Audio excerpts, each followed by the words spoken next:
नमस्ते प्रणाम स्वागत पर हुआ सबके राइटर केपी राज के चैनल पर। और सब बताएं आप सब कैसन बानी। उम्मीद करते रहुआ सभी बढ़िया होखब अच्छा होखब। तो रहुआ सबन खातिर लेके आ गल बनी भोजपुरी में ननद भौजाई के ठेठ देहाती मैटर। उम्मीद करते रहुआ अगर बढ़िया म्यूजिक बनवा के बढ़िया से दिल से गायकी कहे तनी तो 100% बाकी गाना और मार्केट में ब्लास्ट करी। ऐसे पहले रुआ से उनसे कहल चाहब कि अगर वह गायकी में इंटरेस्ट बा, गायकी कल चाहत नहीं, गायकी में कदम रखले बानी और रुआ के बढ़िया मैटर नहीं मिलत, बढ़िया से गाना नहीं मिलत, बढ़िया तुकबंदी नहीं मिलत, तो अगर हमारा चैनल पे आ गए तो रुआ सबके निराश भइला के जरूरत नहीं है। काहे से कि रुआ सबन खातिर हम हर एक प्रकार के सॉन्ग लिखिले, हिंदी होके चाहे भोजपुरी होके, चाहे रुआ कोनो भी ट्रैक पर भोजपुरी गाना लिखवा सकिले। ऑर्केस्ट्रा सॉन्ग, बेवफाई सॉन्ग, पूर्वी निर्गुण लव सॉन्ग, चाहे रंगदारी सॉन्ग, चाहे जातिवाद सॉन्ग, चाहे रुआ अपना मन पसंद कोनो भी गाना लिखवा सकिले, वो बिल्कुल उचित चार्ज पर। तो ऐसे कहल चाहब कि रहुआ अगर हमारा चैनल पे आ गए बन तो चैनल के लाइक करी, सब्सक्राइब करी, बेल आइकन प्रेस कर दी ताकि कोनो वीडियो अपलोड करी तो सबसे पहले नोटिफिकेशन रहुआ सबन के मिले।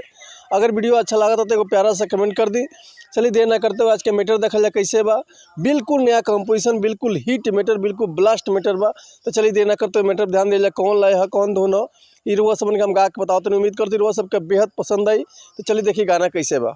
एगो भौजाई अपना ननद के खेला देख के अपना पति से एक दिन का कहतिया कि जी सुनी ना कि रात भर ननदो रहेली ऑनलाइन, केहू पर जरूर पिया मार तारी लाइन। ए जी सुनी ना, इनका खेला अब साहत नहीं क्या हमसे कि रात भर ननदो रहेली ऑनलाइन, केहू पर जरूर पिया मार तारी लाइन।